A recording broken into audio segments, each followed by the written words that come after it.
walking you through a tutorial on how to make a pop tab bracelet. I think of this project as a way to repurpose recyclable materials in a fashionable way.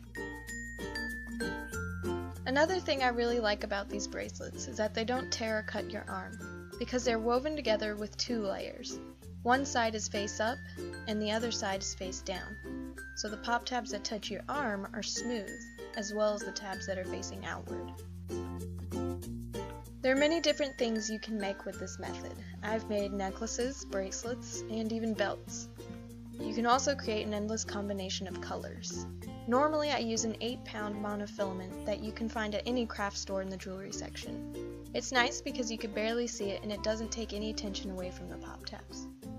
However, for the ease of demonstration, I'll be using this pretty green plastic lace. You can mix it up and use other kinds of string like ribbon, yarn, or thread. Just keep in mind that the pop tabs may tear the thread or yarn over time. You will also need a lobster clasp and a jump ring, along with a pair of pliers to close the ring later on. And of course, you will need some pop tabs. For this demonstration, I'll be using just the plain silver ones, but you're welcome to use your imagination to create whatever color patterns you like. The first step you need to do is measure the desired length you want your bracelet to be.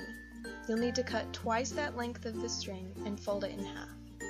Then you'll thread the lobster clasp onto the string. We start with one tab face down. Add another one on top, face up.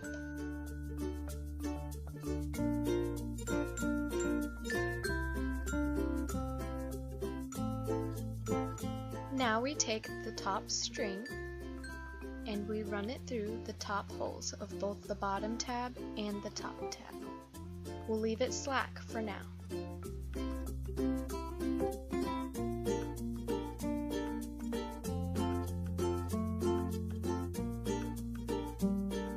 Now we take the bottom string and run it through the bottom holes of both the bottom pop tab and the top pop tab.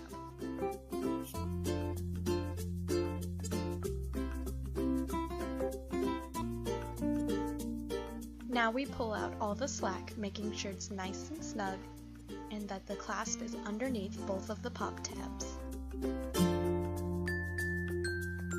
Now comes the hard part. We're going to add another pop tab face up on top of the bottom pop tab. Next, take the top string and run it through the bottom hole of both the top tab and the bottom tab.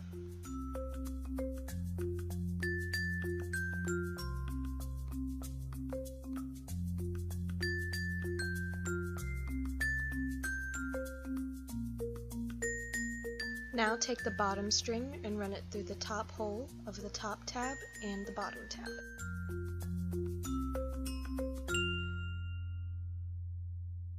In the end, you should see that you have made an X shape.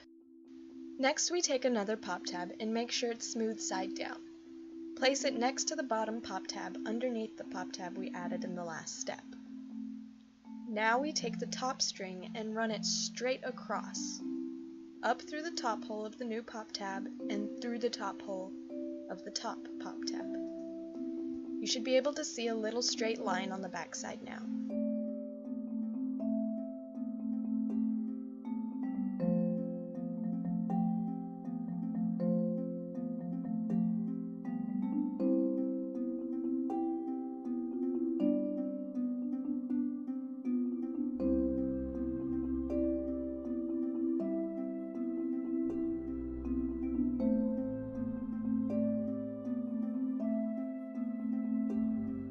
Now we will do the same thing.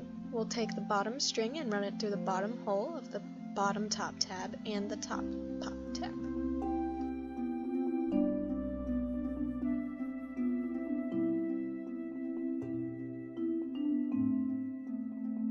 We'll run through the process one more time. Take another pop tab and place it on top of the bottom pop tab. Then take the top string and run it through the bottom hole of the top pop tab and the bottom pop tab.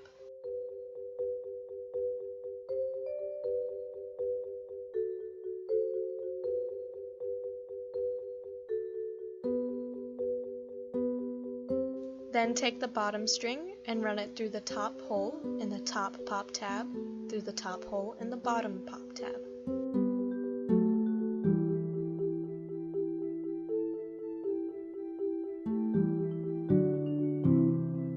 Next, we'll add another pop tab face down next to the bottom pop tab. Then we'll take the top string and run it through the top hole of the bottom pop tab through the top hole of the top pop tab. Next, we take the bottom string and run it through the bottom hole of the bottom pop tab and the bottom hole of the top pop tab.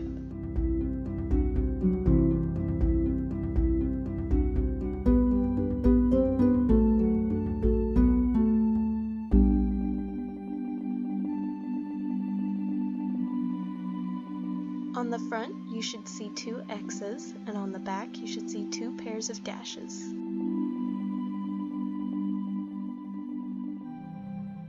Repeat this process until you reach the desired length.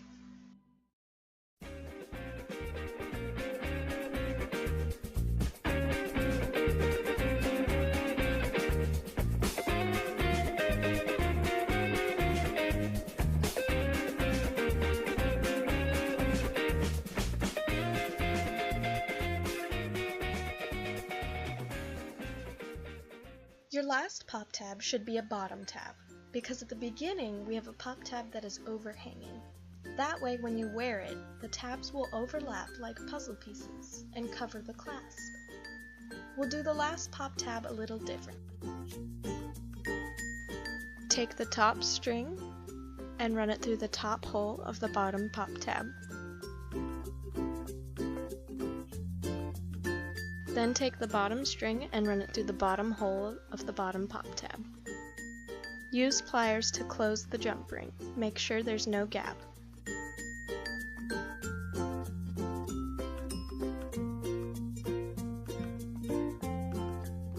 Thread the jump ring onto a string. Secure it with a tight knot.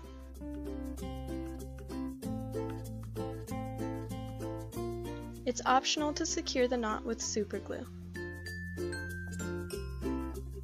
Now your bracelet is ready to wear.